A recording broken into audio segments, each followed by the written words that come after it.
Hello বন্ধুগণ, আসসালামু আলাইকুম। আমরা গতকাল ছিলাম দিনাজপুর থেকে আজকে বগুড়ায় আমরা 40-45 মিনিট থাকার পর আমরা এখন রওনা হয়েছি দিনাজপুরের উদ্দেশ্যে।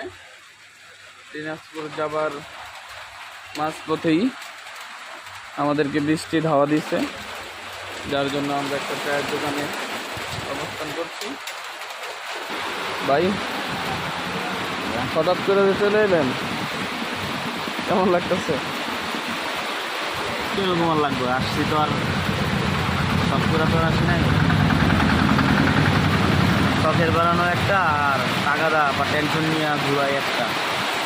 আসছে একটা কাজে, দেখি আল্লাহ রাব্বুল আলামিন কী করে, থাকতে পেতে পারি কিনা। এর মাঝে আছে আমার বড় ভাই, বগুড়ার রিজু ভাইয়ের মামাতো ভাই, আমারও মামাতো ভাই আজিজুল ভাইকে রিজু ভাইয়ের ফুফাতো ভাই আজিজুল ভাইকে সাথে নিয়ে যাচ্ছি। আজিজুল ভাই সাথে গেলে কাজটা 80% সাকসেস হইতে পারবো।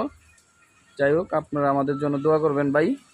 আপনার এই ব্যস্ত জীবনের থেকে আমরা যে আপনারা আজকে নিয়ে আসলাম, আপনার অনুভূতি কি? ব্যস্ত জীবন মানে এটা তো একটা কাজ নাকি?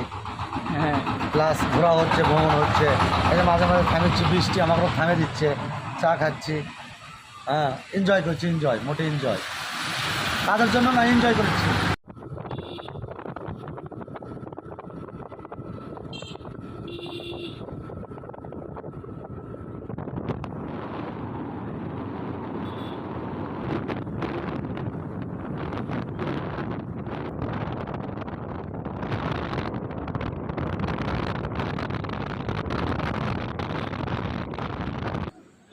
মাঝ রাস্তায় আমাদের গাড়ির তেল শেষ হওয়ার কারণে আমরা তেল নিচ্ছি।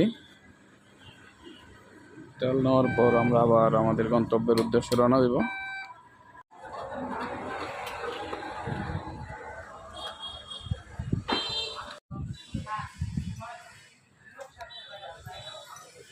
হ্যালো বন্ধুগণ, আমরা আছি এখন হিলি। আমরা যে জায়গায় অবস্থান করছি তার থেকে মাত্র 100 গজ দূরে হচ্ছে ইন্ডিয়ার বর্ডার। ভাই, ভাই ভালো আছেন আপনি? আলহামদুলিল্লাহ ভাই। আমরা এখন কেমন কোথায়? লেগেছে আপনার? কেমন ফিল করেছেন? আমি মোটামুটি না, একবারে ভালো, খুবই ভালো। আপনার যে